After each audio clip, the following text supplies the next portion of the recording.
Good morning. Hang on, because this could be a bumpy ride.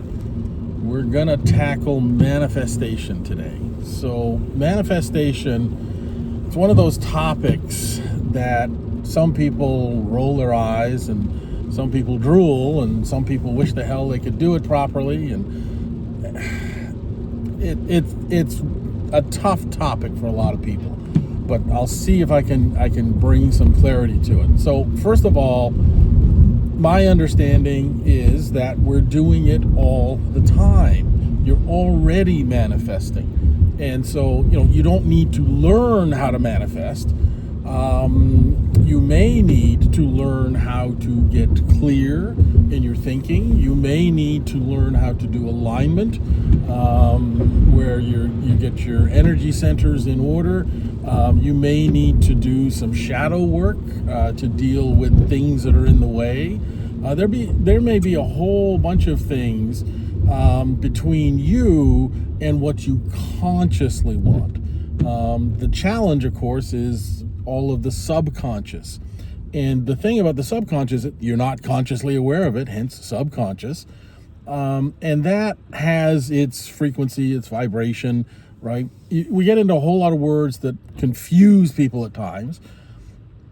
But the sum total of the subconscious and the conscious is what determines, just like driving, it determines where you're headed, right? So with a car, I just point it in a direction and I turn fuel into movement.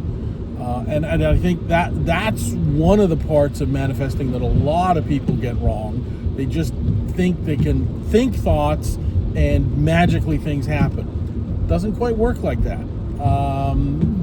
You have to turn some sort of fuel into some sort of motion, right? So you take your emotions, energy in motion, you take your emotions and apply them to something by taking action, taking steps, moving forward, moving towards a goal.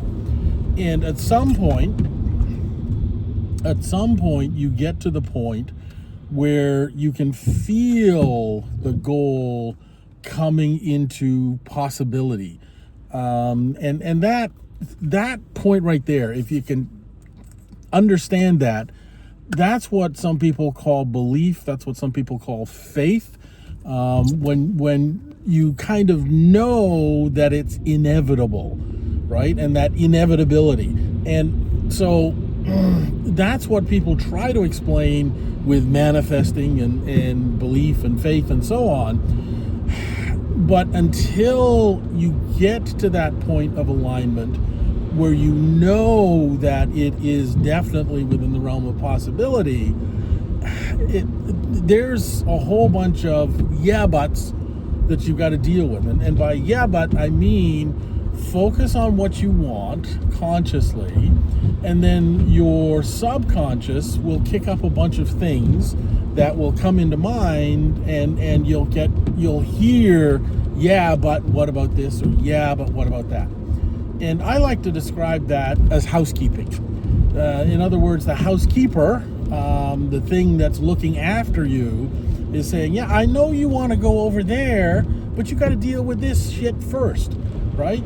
And when you deal with your internal shit, then it becomes easier to get to where you want, and then you get to that point where you feel it becomes inevitable. So quickly, before I run out of time here, one of the best ways to deal with the yeah buts is thank you. This no longer serves me.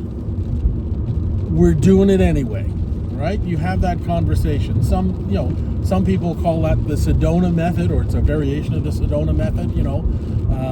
When would you like to let this go? How about right now?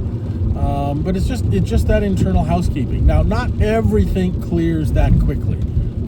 For some, shadow work and deeper things, there's deeper exercises to work on. There's other things. There's the magic words, of course.